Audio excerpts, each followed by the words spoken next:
Friends ఈరోజు evening మీకు అందిస్తున్న టిప్ వచ్చేసి పిఎంటిఎస్ అంటే ఎంఎంటిఎస్ లెక్క అనుకోండి. పిఎంటిఎస్ తెలంగాణ జాయింట్ యాక్షన్ కమిటీ ఉంది కదా, తెలంగాణ జాయింట్ యాక్షన్ 2009 డిసెంబర్ 23వ తారీఖు నాడు మళ్ళీ రెండవ ప్రకటన వచ్చి తెలంగాణ ప్రకటన వెనుక తీసుకున్న సందర్భంగా ఆ రోజు తర్వాత నెక్స్ట్ డే అంటే ఆ రోజు నైటు లేదా నెక్స్ట్ డే డిసెంబర్ 24న ఏర్పడేటువంటి తెలంగాణ జేఏసీ ఆధ్వర్యంలో వచ్చినటువంటి ఉద్యమాలు కేవలం 4 మాత్రమే.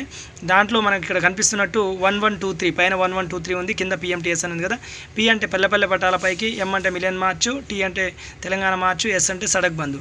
అంటే 1123 అంటే 1 అంటే 2011, మళ్ళీ 1 అంటే 2011, 2 అంటే 2012, 3 అంటే 2013 అన్నట్టు 1123 అట్లా 2011, 2011, 2012, 2013 ఈ విధంగా అంటే ఈ కాలాల్లో ఈ ఉద్యమాలు జరిగినాయి. పల్లె పట్టాలపైకి రావడం, అదేవిధంగా మిలియన్ మార్చ్ ప్రోగ్రామ్ చేయడం, అదే తెలంగాణ మార్చ్ చేయడం, అదేవిధంగా సడక్ బంధు. దీంట్లో కూడా ప్రధానంగా మిలియన్ మార్చ్, తెలంగాణ మార్చ్ చాలా ఇంపార్టెంట్. మిలియన్ మార్చ్ వచ్చేసి ట్యాంక్ బండి మీద జరిగినటువంటి కార్యక్రమం, తెలంగాణ మార్చ్ వచ్చేసి నెక్లెస్ రోడ్లో జరిగినటువంటి కార్యక్రమం. ఈరోజు ఈవినింగ్ ఈ తెలంగాణ ఉద్యమ చరిత్ర సంబంధించి ఈ ఒక తెలంగాణ జేఏసీ ఆధ్వర్యంలో ఐక్యంగా జరిగినటువంటి ఉద్యమాలు కేవలం ఈ 4 మాత్రమే.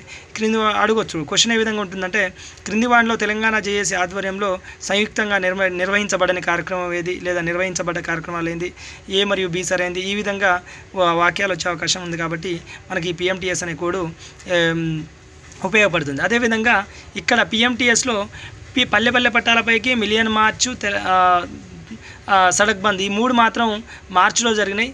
తెలంగాణ మార్చ్ మాత్రం మార్చిలో జరగలేదు. అంటే మా నెల నేను చెప్పేది అంటే 2011 మార్చిలోనే పల్లె పట్టాలపైకి జరిగింది, 2011 మార్చిలోనే మిలియన్ మార్చ్ జరిగింది, 2012 మార్చిలోనే తెలంగాణ సడక్ బంద్ జరిగింది. కానీ తెలంగాణ మార్చ్ మాత్రం ఇది 1 సెప్టెంబర్లో జరిగింది.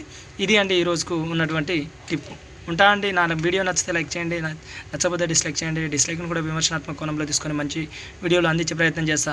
కానీ తప్పకుండా ప్రతి ఒక్కరూ మీ వంతు ప్రయత్నంగా వీడియోలను షేర్ చేస్తూ, నా వీడియోలను సబ్స్క్రైబ్ చేస్తూ మరింత సహకరిస్తారని ఆశిస్తూ